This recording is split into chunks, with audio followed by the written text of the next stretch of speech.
Hello friends! Welcome if you're new and welcome back if you've been here before. My name is Sarsana and today we're going to talk about all of the books that I read in the month of May.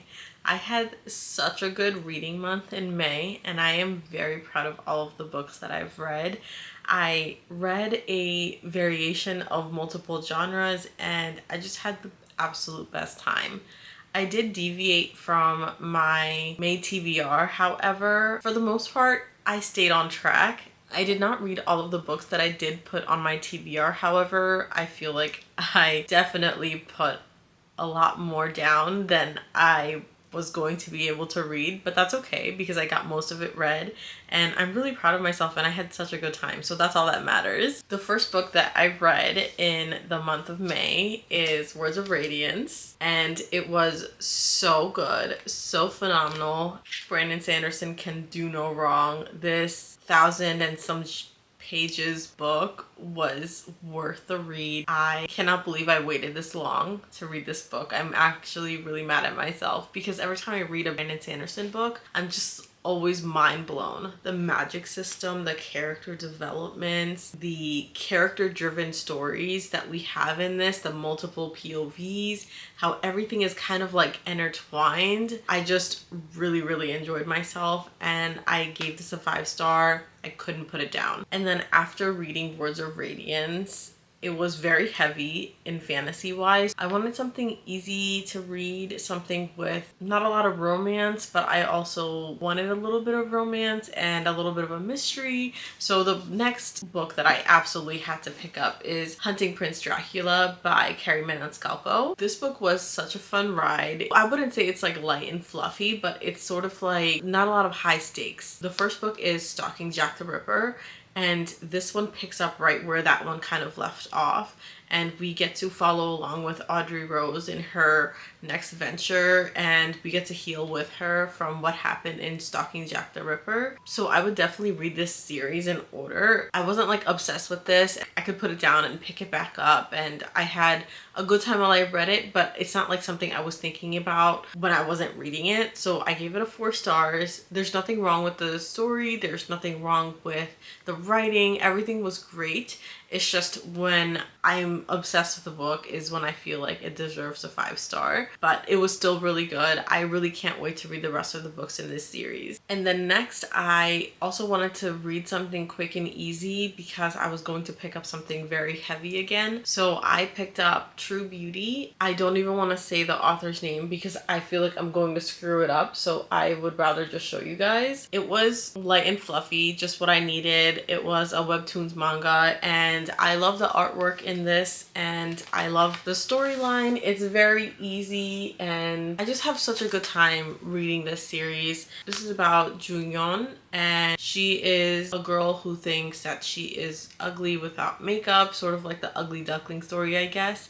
And she does her makeup and she feels like she's a whole different person. She is in high school, so I guess it's like that mentality. In the first and second volumes, she comes across a boy named Suho. He is very handsome and she meets him at the comic book store when she doesn't have her makeup done and stuff. He's kind of mean to her at first, but then he warms up to her. It seems like he likes her for who she is. She feels like she can meet him without makeup and sometimes she does. She started to like him, so she goes and meets him with makeup on. In the second volume, we sort of get a third player in this little love triangle, and this boy, he is Suho's ex-friend. They used to be friends in the past. For certain reasons, they fell out of friendship, but then certain events happen in the second volume that makes them be friends again. Junyeon and this third player here, he and her, they become friends and he's starting to fall for her, but she has eyes for Suho. It's just like so much fun. It's just light and fluffy. I have such a good time reading this, so every single time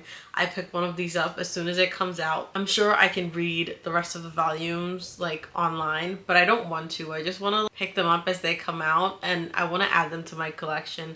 Like the covers are so beautiful. I love them. And I'm sure you can guess that I gave this a 5-star because I loved it so much. So, and you remember that heavy book that I said I picked up next? It was Oathbringer. Like 1,300 pages worth. I read this in, I think, like a week and a half. Honestly, I'm surprised I read it that quickly because it's so thick. So I don't know how the heck I did this. I purchased the audiobook. I have the Kindle version. So I was listening to it when I wasn't reading it, kind of thing. I was absolutely consumed by this book. The stuff that happens here, it answers so many questions that I've had.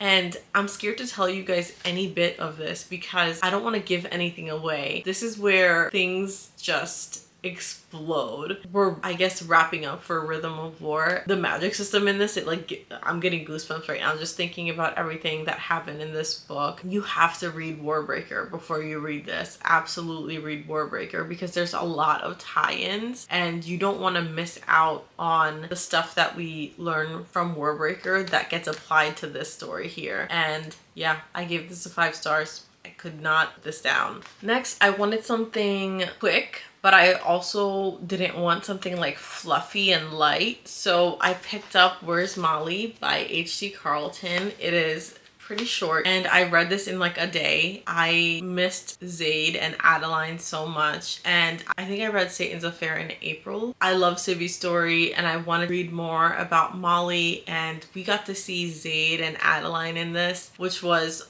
absolutely perfect. Molly deserved so much more than she got, just like Adeline and Sibby. I had such a good time reading this. I gave this a 4 stars only because I wanted more and I am petty. So this got a 4 stars, and I honestly really hope that we get to see Molly and Adeline and Sibby more in the following books that H.D. Carlton writes, because I love this world and I love every single character in this world. And then next, I read Daisy Hates to continue my journey in the Magnolia Parks universe. This book is just as messed up as the first one, but I ate it up. I am obsessed with Daisy and Julian.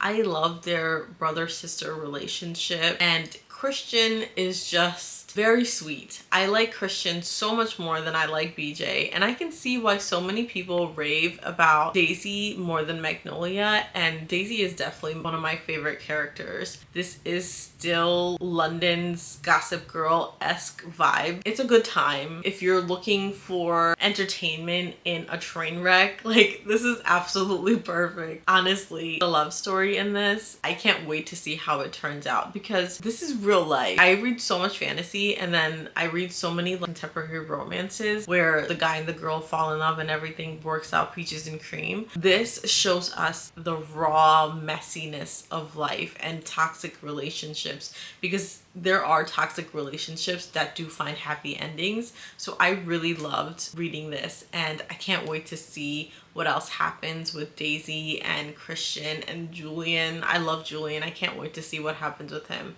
I'm really excited just because the toxicity, some of it just like made me cringe. I gave this a 4 stars, but overall I had a really good time. And then I picked up Heartless by Elsie Silver. I also picked up this beautiful special edition copy, and I love Cade. I love Willa. She's so fiery, and the single dad romance really hits.